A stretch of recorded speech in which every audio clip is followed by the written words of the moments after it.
மனிதனின் உடலை படைத்து காலால் நடக்க வைத்த அல்லாஹ்விற்கே எல்லா புகழும். தொழுகையின் அவசியம். தொழுகையின் அவசியத்தை பற்றி நபி ஸல்லல்லாஹு அலைஹி வஸல்லம் அவங்க சொல்லியிருக்காங்க. ஒன்றாவது, திருநபி ஸல்லல்லாஹு அலைஹி வஸல்லம் வந்து என்னுடைய உம்மத்தினர் மீது முதலாக தொழுகையைத்தான் அல்லாஹ் கடமையாக்கினான். கியாமத் நாளில் முதலாக தொழுகையை பற்றி தான் விசாரிக்கப்படும். ரெண்டாவது, தொழுகையின் விஷயத்தில் அல்லாஹ்வை பயப்படுங்க. தொழுகையின் விஷயத்தில் அல்லாஹ்வை பயப்படுங்கன்னு சொல்லியிருக்காங்க.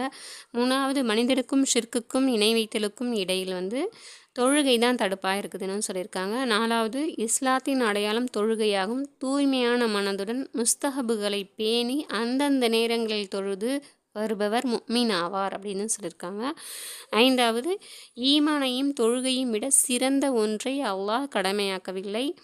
அல்லாஹ் தொழுகையை விட சிறந்த ஒன்றை கடமையாக்கியிருந்தால் அதை செய்யும்படி மலக்குகளுக்கு கட்டளையிட்டிருப்பான். மலக்குகளோ இரவு பகலாக சிலர் ருக்குவிலும் சிலர் சஜ்தாவிலும் இருக்கின்றனர்.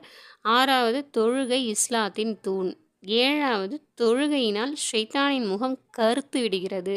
8, தொழுகை முஃமின்களுக்கு ஒளியாகும். 9, தொழுகை சிறந்த மார்க்க போராகும். 10, ஒருவர் தொழ ஆரம்பித்தவுடன் அல்லாஹ் அவரிடம் கவனத்தை செலுத்துகின்றான். அவர் தொழுது முடித்த பின் அல்லாஹ் தனது கவனத்தை திருப்பிக் கொள்கிறான்.